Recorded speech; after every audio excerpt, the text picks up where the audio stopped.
ఇందాక మీరు గణేష్ గారు ఇప్పుడు మీరు మాట్లాడుతున్న దానికే ఒక క్వశ్చన్.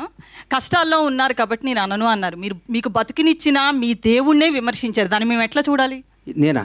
పవన్ కళ్యాణ్ గారిని ఏమన్నారు? నేను ఎక్కడో ఊహించుకున్నారు, ఇట్లా ఉండిపోయారు. రేవంత్ రెడ్డితో పోల్చారు, చాలా మందితో పోల్చి మాట్లాడారు. నెవర్.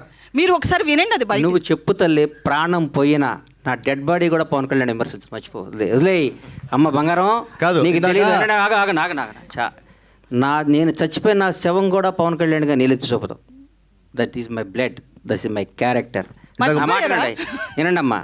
అన్న నేను చెప్పాలి, అమ్మాయికి సమాధానం చెప్పాలి.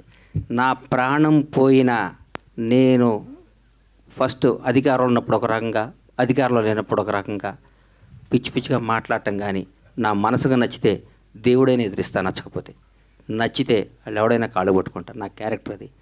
చంద్రబాబు నాయుడు గారిని భారతదేశం మొత్తం ఆయన దగ్గరికి వెళ్ళాలంటే భయపడ్డ క్షణంలో, వణుకుతున్న క్షణంలో, వణుకుతున్నారు. ఆయనతో లబ్ధి పొందినాడు కూడా వణుకుతున్న క్షణంలో చంద్రబాబు గారికి మద్దతుగా నిలిచిన మొదటి సినిమా రంగం నుంచి మొదటి వ్యక్తిని నేను. అది నా క్యారెక్టర్. నేను తెలుగుదేశం పార్టీ కాదు, నేను పవన్ కళ్యాణ్ మనిషిని. నేను ఎప్పటి నుంచి 2004 నుంచి నేను కాంగ్రెస్ కార్యకర్తని. నాకు పవన్ కళ్యాణ్, నా తల్లిదండ్రుల తర్వాత నేను పవన్ కళ్యాణ్ ప్రేమించాలి. పవన్ నాది బతికే కాదు. ఆయన జనసేన పార్టీ పెట్టినా కానీ నా బ్లడ్లో కాంగ్రెస్ ఉంది. నేను పార్టీకి, నేను రాజకీయం ఉంటే కాంగ్రెస్లో ఉంటే లేదా రాజకీయాలు మానేస్తా. అంతేగాని పవన్ కళ్యాణ్ కంటే నా తల్లిదండ్రుల తర్వాత నేను పవన్ కళ్యాణ్ ఇష్టపడాలి. జనసేనలో తిరగాలి. నేను ఏ రోజు ఒక్క రోజు కూడా నా కలలో కూడా బయట కాదు, కలలో కూడా పవన్ కళ్యాణ్ నేను విమర్శించను. నా ఇంట్లో, నా బెడ్రూమ్లో పవన్ కళ్యాణ్ ఫోటో ఉంటుంది. అది నా క్యారెక్టర్ అమ్మ.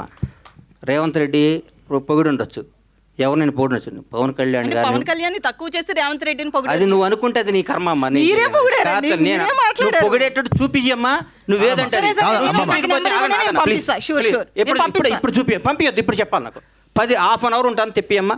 పవన్ కళ్యాణ్ ఇందాక 2 సార్లు అప్పుడు అట్లా అనబాకమ్మా. దయచేసి ఆగమ్మా, దయచేసి ఒక క్వశ్చన్ వేసే ముందు ఒక బాధ్యత గల మీద ప్రతిగా రంగం మీ అందరికీ చేతులు ఎత్తి నమస్కరిస్తున్నా.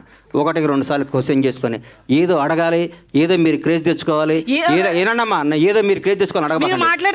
భగవంతుడి మీద సాక్షిగా నేను పవన్ కళ్యాణ్ గారిని అనలేదమ్మా. బంగారం అనలేదమ్మా. ప్లీజ్ తప్పమ్మా, అట్లా అనబాకమ్మా, నన్ను అనబాకమ్మా. నేను పవన్ కళ్యాణ్ గారి భక్తుడినమ్మా. దయచేసి ఆ మాట అనబాకమ్మా ప్లీజ్.